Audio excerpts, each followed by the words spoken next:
आप में ऐसे बहुत जन होंगे जो कथाओं को सुनते सुनते बिल्कुल निडर हो गए। पहले तो भय लगता था, डर लगता था, अब तो निर्भीक हो गए, निडर हो गए।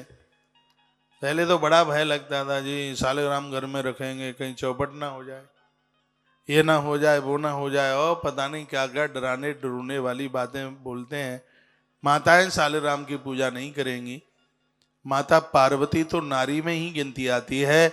माँ जगदम्बा भगवती पार्वती पद्म पुराणांतर्गत वर्णन है, नित्य भगवान सालिग्राम की अर्चना करती है। देखिए, शुद्धि और अशुद्धि का ध्यान सबको रखना है। जिन दिनों में माताएं पूजा के लायक नहीं हैं, उन दिनों में भगवान सालिग्राम की बटलिया को किसी बच्चे से रखवा दीजिए, तुलसी के गरुए में, तुलसी के गमले में रखवा दो, वहां रखवा दीजिएगा। और मैंने तो यहाँ तक पढ़ा है नारद पुराण में, घर में कोई और है नहीं, सिर्फ माताएं हैं। ऋतुमती काल में वो पूजा के लायक नहीं है। पूजा उस समय घर में नहीं होती तो भी पूजा करने का पूरा ही फल मिलता है, कहीं भी बिल्कुल कोई कटौती नहीं है।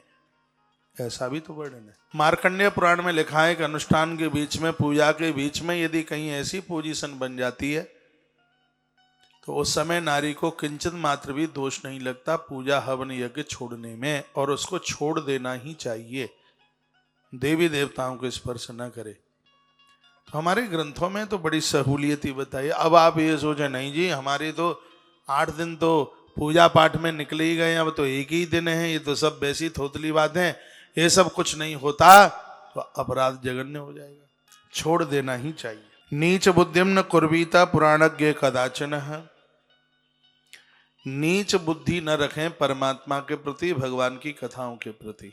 अपने घर में बच्चों को थोड़ा समझाइए, उन्हें बोलिए, कहिए, बेटा आस्था के बिना काम नहीं चलेगा। कोई चाहे जितना भी बड़ा आदमी बन जावे, अंत में बात एक ही है, राम नाम सत्य है, सिर्फ भगवान ही सत्य है, और तो सब व्यर्थ है, और तो सब गप है।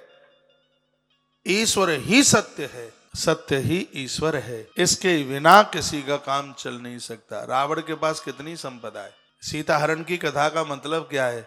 रावण ने भक्ति का हरण किया, क्योंकि उसे भी भगवान राम की आवश्यकता थी।